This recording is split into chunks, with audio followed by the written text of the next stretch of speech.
Hello from the 757 Spy Flight Deck. We've got a big VATSIM event that's coming our way this weekend, and now is the time to start hopping down a couple of rabbit holes. It'll make your flight just a little bit more fun.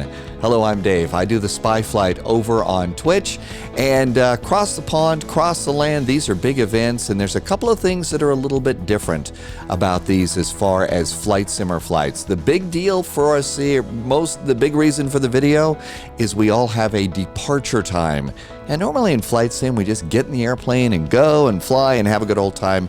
Well, these events are so big that we've got an assigned departure time, and we need to be on time, just like the real airline pilots are. So there's a couple of things that you can do to kind of help you ensure that you've got an on-time departure. The first thing that I did is I did a practice flight yesterday. I did a short flight out of my departure airport and a short flight into my arrival airport. I did this for several reasons. First, it was to make sure that my scenery was all ready to go, and there were no scenery errors, because, we're still having a few of those every now and then. I was also able to get a really nice screen grab of my 737 with the Star Wars livery flying over the pyramids. So, okay, there was another good thing to do. I also was able to review the airport charts, and we'll review those in just a second. But mostly, I was able to take a look at what I call my back timing charts for across the land. And let's talk a little bit about this back timing thing and how it's something that's going to be able to help you be able to get an on-time departure and not be too terribly stressed out about it. Okay, so first things first, we're all av geeks here, right? Yeah. And so chances are you got a little envelope or something like that, and in that envelope you may have saved one of your old boarding passes. Now, if you've watched the Spy Flight, you've seen the little fake boarding pass that I put up at the beginning of the Spy Flight, and this was from yesterday. You might see the big time there, the big time, 9:55 p.m. That's not actually the departure time, that's boarding time. See, the airlines have already gone and done our departure times for us here so that we know when to do certain things to try and get out of the gate on time. And so what I've done is I've gone and created this back timing chart here. Back timing was a thing that us old school radio broadcasters did in the old days of radio, when you had to play a song and hit the network news at the top of the hour, but you didn't want to fade the song in the middle of the song, so you did a little bit of time math in your head to make sure there was enough time to play that song. Well, what we're going to do is something similar to all that. We're going to do some back timing, and we're going to start at the bottom of the chart. Oh, it's over here. Okay, so the bottom of the chart right over there, and it says 1335 Zulu, and that says pushback, and then there's, in parentheses, there's zeros. Okay. That is the time that I'm expected to be ready for push and start in Cross the Land. Now, for us over in Cross the Pond, you're actually expected to be ready to go 10 minutes before that. But let's keep it simple on this one. So, push and start is expected to be at my departure time, 1335 Zulu. That means if you looked at that boarding pass, United wants to close the doors 10 minutes before departure. Okay, so we're going to subtract 10 minutes, and that's 1325 Zulu. That's when you in your sim should be wanting to close the doors. Go up another level, 1255 Zulu. Okay, so now we're an hour earlier. We're in the previous hour, so you got to do a little time math here. But 1255 Zulu, for a 737, that's when I want my boarding to begin. Now, some of you are going to be flying, 747, a 777, a bigger airplane, and that means more time. So you might need an extra 10 or 15 minutes. If you're going to use, like on the PMDG 737, you're going to actually have people boarding through the airplane itself, as opposed to just jam in your zero fuel weight and go. And that's a perfectly good way to go and do that too. And if you're using the new GSX, where passengers actually walk down the jetway, you might need even more time. So our back timing now is at 12:55 Zulu for boarding begins. Before that, another 10 minutes before you need to have passengers rolling down the jetway, that's when you need to start powering up your airplane and start fueling the airplane. I think generally airlines like to fuel airplanes without passengers aboard. So you power up your airplane and start fueling the airplane 10 minutes before passengers start walking down the jetway. And 10 minutes before that, you should probably start your flight planning. And you should have your simulator on and ready to go. You should be at the gate and ready to start doing flight sim stuff. So all of those times, that's a way to back time your departure. And if you can hit those target times, well, the good news for you is you'll be able to get out of the gate on time, be ready, and you're not going to be flustered or getting behind and forgetting to do things. Now, the good news is I took all of those numbers and I've gone and taken them and put them in a small little notepad file, which is right here. And I've cut and pasted this into the description of the video, which means you can cut and paste this into your own notepad, take your own departure time and put it here at the bottom, and then just do the math and go up the back timing chart. And that's going to give you target times for when you should start fueling the airplane, when you should start having your passengers walk down the jetway and start loading baggage and stuff.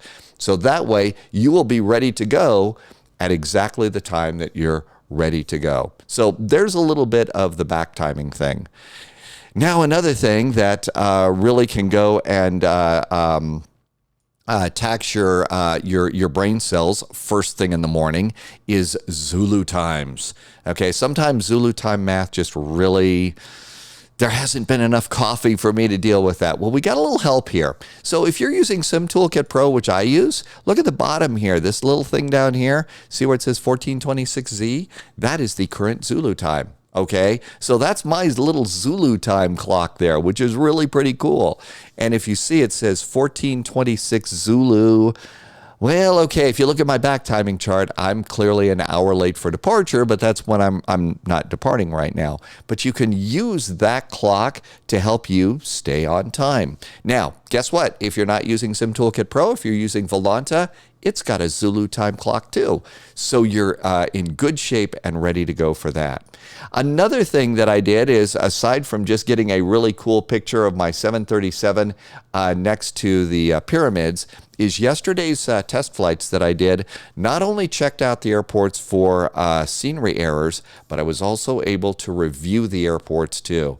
I don't fly out of Istanbul every day, so it was a good reminder for me to say, okay, there's the 3-4s, the 3-5s, there's 3-6. So, okay, I've a nice reminder of the layout of the airport. I'm also able to go and take a quick look here and take a look at departure gates. You're going to need to put your airplane at a departure gate, and when you call for clearance, when you call for push and start, you're expected to know where you are on the airport. So I've got a couple of airport gates here, A7, A6, A5, and A3. I'm going to try and put my airplane down here, and we'll see if that works. The other thing I'm able to do is review the arrival airport. 3 runways at Cairo, probably going to land on, I'm guessing, the 5s. I'm not sure. We'll have to wait and see what the weather's like that day. You know, another thing that you're going to be able to do is you're going to be able to look at the arrival procedures. And while my arrival airport, Cairo, doesn't have actual stars, it does have fixes for holding. And this is going to probably be a big deal. This is cross the land. It's not unreasonable to expect that we might have to do a hold at Altox here. So, there's a place where we might be able to, might need to do a hold. So that's an important thing to do. Okay, so another thing that I'll suggest is, as we get a little bit closer to the big cross the land event, you need to be checking your reservation page. Some of the airports have been known to put together pretty nice, cool, concise little PDF files about departures and arrivals at their airport. It's going to give you frequencies that you're going to need for your clearance delivery. It's going to tell you any other things that might be a little unusual about that airport that they don't do at the airports that you're used to doing. So that's going to be another really, really cool thing for you to check for and look for those departure charts. And the night before, usually they're there the day before the event, go and just have a look at them. Usually they're not more than 5 pages or anything like that. So if you get a chance, go ahead and look at those. Usually in the 24 hours before an event like Cross the Land or Cross the Pond, your routing will be available on your flight reservation page. So as soon as my routing is ready to go, I'm going to go grab that routing and I'm going to cut and paste it into SkyVector and just have a look at the route. I'm not going to study it in depth, but I'm going to look and see, okay, are we going to come over Castlerejo here or Rhodes, or are we going to go over Cyprus or something? Just a general idea of where we're going to be going. And finally, one of the things is even over on vPilot or XPilot, if you're on X-Plane, you can click on the ATIS and get the weather. A good thing to have shortcutted on your browser is what I call METAR TAF, especially if you are new to flight sim and trying to figure out, you know, the METAR here. That's this long string of numbers that I just highlighted. So right now, this tells me what the wind is doing, what the temperature is doing, what the clouds are like. METAR TAF, what's brilliant about METAR and TAF is this gives you some visual references. So over here on the right side, you can see that there's broken clouds at 2,200 feet. Just to give you an idea of where the clouds are going to be and when you're going to encounter those. It also shows this wind arrow here. So yesterday when we departed, I believe we were off 35 right was our departure runway. So the winds right now are 13 knots, and they're going to be from the right side of the airplane blowing us to the left side of the runway. So maybe we're going to need a little bit of rudder to keep us going down the center of the runway. Just a really cool little tip there for making sure that you're all ready to go, and this whole experience, you know, you're ready. And then finally, you know, if you get routed over the pyramids, you know, have your screen grabber ready to go so that you can get a nice picture of your airplane as you fly by a landmark or something like that. Just a couple of tips there. Okay, so I did take the back timing chart, and that is in the description. You can cut and paste that into Notepad and do your own target time so that you'll be out of the gate on time too. And in the meantime, I will say thank you for taking the time to sit. And what was this? About a 12-minute video. I hope some of this helped out a little bit. I will look forward to seeing you in the friendly sim skies and cross the land on Saturday. In the meantime, I'll probably see you over on Twitch a little bit later on today for some fun flights. And I'll be back here again on YouTube. I'm still new here on YouTube. If you liked what you saw, you know, those likes and shares definitely help. So thank you for doing that. And thanks for watching. I hope you're doing well. Stay healthy, stay safe, and as always, see you in the friendly sim skies. Cheers.